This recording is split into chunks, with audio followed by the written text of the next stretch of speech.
All right, let's dive in. Today we're talking about a name you almost certainly know, Mother Teresa. To millions, she was a living saint. To others, a deeply controversial figure.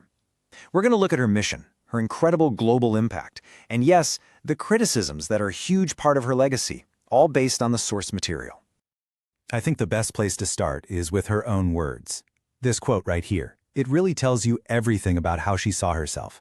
Albanian roots, an Indian citizen, a Catholic nun. But her calling? That was for the entire world.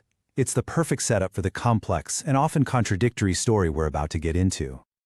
So how in the world does a nun from a small village in the Ottoman Empire become one of the most recognized people on the planet? Well, first let's just get a sense of the incredible scale of her public image. Check out this number, $192,000. Back in 1979, when she won the Nobel Peace Prize, that was the budget for the big fancy banquet. But in a move that honestly defined her public image, she asked them to just give all of it to the poor in India instead. That one act tells you so much about her priorities and the powerful message she was sending. Just let that sink in for a second. The most admired person of the entire century. Not a president, not a scientist, not an artist. That is the kind of reverence she commanded. But to understand how she got there, we have to go way back to a single, life-changing decision she made. So let's trace the path. How did Anjez Ganshaboja-Hashu, this young woman from Skopje, become the Mother Teresa the world would come to know? So here's the quick version of her early journey. She joins the Loreto sisters, moves to India, and settles into a life teaching in Calcutta. It's a pretty standard path for a nun. But then, 1946 happens, and everything changes. She says she received a call within the call, basically a direct message from God to leave the convent and dedicate her life to the poorest of the poor. And this is how she described it. You can see, for her, this wasn't really a choice. She called it an order. To fail wasn't an option. It would have been a betrayal of her faith. It's that absolute conviction that drove her to leave her stable life and start this radical new path, living right there among the people she wanted to serve. So what did this new mission actually look like? What was this organization that she built from absolutely nothing? Let's dig in. Okay, so her new order, the Missionaries of Charity, it started with the 3 traditional vows for Catholic nuns: chastity, poverty, obedience. You've heard of those. But, and this is the absolute game changer, she added a 4th vow, a promise to give wholehearted free service to the poorest of the poor. This wasn't just a nice little addition, it became the entire identity of her mission. And that philosophy, it wasn't just an idea. It became real, tangible places. You had the famous Kaligat Home for the Dying, you had homes for orphans, hospices for people with leprosy, HIV/AIDS.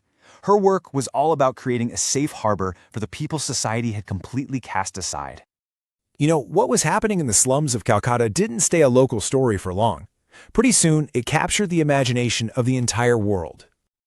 Just look at this growth. I mean, it is absolutely explosive. She starts with a tiny group of 13 members in 1950. By the time she died, there were over 4,000 sisters in more than 120 countries. And today, that number is still growing. That is a truly remarkable expansion. And as the mission grew, so did the awards. And we're not talking small ones. She received the highest civilian honors from both India and the United States, on top of the Nobel Peace Prize. For a long, long time, it really seemed like she was a figure who was completely beyond reproach. But you know how it goes. With that kind of global fame comes a massive, intense spotlight. And as her profile grew, so did some very serious, very pointed criticism of her work, her methods, and her beliefs. Okay, so a major point of controversy, based on the source material, was the quality of care in her centers. On one side, you had critics, some of them doctors and former volunteers, who pointed to really poor hygiene, a lack of medical knowledge, and not enough pain relief. But on the other side, her defenders would say that critics were totally missing the point. The mission wasn't to run a modern hospital. It was to give comfort and dignity to people in their final moments. And this quote from one of her loudest critics, Christopher Hitchens, really gets to the core of the philosophical debate. The argument here is that her mission wasn't really about ending the causes of poverty. Instead, it was about embracing the suffering that poverty creates, because she saw that suffering as a gift from God. It's a really challenging idea. And the questions didn't stop there. The sources also talk about her taking donations from some very questionable people, like dictators and convicted fraudsters. She also got a lot of heat for publicly defending a priest who was later convicted of child abuse. And of course, her very public, very staunch opposition to abortion and contraception put her at odds with many secular and women's rights groups. So, where does all this leave us? How do you even begin to make sense of a legacy that is so full of both incredible devotion and fierce, fierce debate? Well, maybe the most unbelievable part of her story came out after she died, when her private letters were published, and what they showed was absolutely stunning. For nearly 50 years, almost her entire public life, she was secretly fighting this profound crisis of faith. She felt, in her words, only emptiness and darkness where God was supposed to be. And yet, even with all the controversy, and even with her own crushing, private spiritual struggle, the Catholic Church's position was unwavering. In 2016, after a couple of miracles were officially attributed to her, Pope Francis canonized her as a saint, Saint Teresa of Calcutta. So in the end, we're left with this really fascinating puzzle. Mother Teresa is a figure who, at the exact same time, inspires millions with her selfless service, but also draws sharp, and, you have to say it, valid criticism for her methods and her beliefs. That's why some people have called her a sign of contradiction. Her life forces us to ask some really tough questions about faith, about suffering, and about what it truly means to help other people. So I'll leave you with that. What do you think?